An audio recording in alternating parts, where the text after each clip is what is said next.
cette vidéo, tu vas apprendre à comparer des fractions pour pouvoir les ranger dans l'ordre croissant ou décroissant. Pour cela, on va partir dans l'école de Monsieur Pingouin. Monsieur Pingouin a 4 élèves, Mélanie, Michel, Sophie et Aurélien. Il donne à chaque élève une fraction. 21 quarts à Mélanie, 28 tiers à Michel, 34 cinquièmes à Sophie, 27 huitièmes à Aurélien. Et il leur demande de les comparer. Ça veut dire les ranger dans l'ordre croissant. Mais les élèves ne savent pas comment faire. Pourtant, c'est facile. Voici le conseil de Maître Pingouin. Utilise ce que tu sais faire. Avec 21 quarts, que savons-nous faire? Nous savons que 21 divisé par 4, c'est égal à 5. 5 fois 4, 20. Et pour aller à 21, il reste 1. Ou, autrement, on peut le dire que 21 quarts est égal à 5 plus 1 quart. Si tu ne te souviens pas de cette leçon, tu peux cliquer sur la vidéo ici pour pouvoir te souvenir de cette leçon. Maintenant, on va prendre la deuxième fraction. Donc 21 quarts est donc compris entre 5 et 6. On prend la deuxième fraction, 28 tiers. 28 tiers, 28 divisé par 3, 9 fois 3, 27. Pour aller à 28, il reste 1.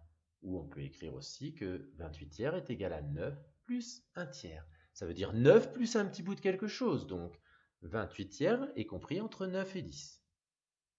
34 cinquièmes. 34 divisé par 5. 6 fois 5, 30.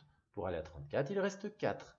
Donc 6 et il reste 4. Ou autrement dit, c'est égal à 6 plus 4 cinquièmes. Ce qui veut dire 6 plus un petit bout de quelque chose. Donc 34 cinquièmes est compris entre 6 et 7. Voici la dernière fraction, 27 huitièmes. 27 divisé par 8, ça fait 3, puisque 8 fois 3, 24. De 24 pour aller à 27, il reste 3. 3, il reste 3. Ou autrement dit, 27 huitièmes, c'est égal à 3, plus 3 huitièmes. Donc ça veut dire 3 plus un petit bout de quelque chose, donc 27 huitièmes est compris entre 3 et 4. Du coup, on peut encadrer les fractions par deux entiers consécutifs. Ça veut dire deux nombres entiers qui se suivent, comme 1 et 2, 6 et 7, 12 et 13, 103, 104, 1001, 1002, etc. etc. Comme 21 quarts est égal à 5 plus 1 quart, ce qui veut dire 5 plus un petit bout de quelque chose, donc 21 quarts est compris entre 5 et 6. 28 tiers égale 9 plus 1 tiers, donc 28 tiers est plus grand que 9, mais plus petit que 10. 34 cinquièmes est égal à 6 plus 4 cinquièmes, ce qui veut dire que 34 cinquièmes est plus grand que 6, mais plus petit que 7. Enfin, 27 huitièmes, c'est égal à 3 plus 3 huitièmes, ce qui veut dire que 27 huitièmes est compris entre 3 et 4. À partir de là, on peut donc classer, comparer les fractions suivantes.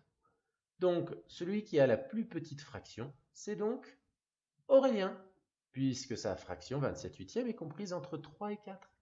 Alors que celle de Mélanie, qui est bien plus grande, puisqu'elle est égale à 21 quarts, elle est comprise entre 5 et 6.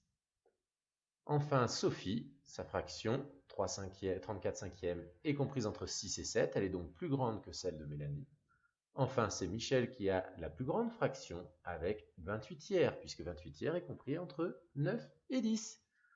Tu vois, c'est facile, pour comparer des fractions, tu dois savoir diviser, donc tu dois connaître tes tables de multiplication par cœur, tu dois savoir écrire sous la forme unité plus fraction, enfin, savoir encadrer une fraction par deux entiers consécutifs.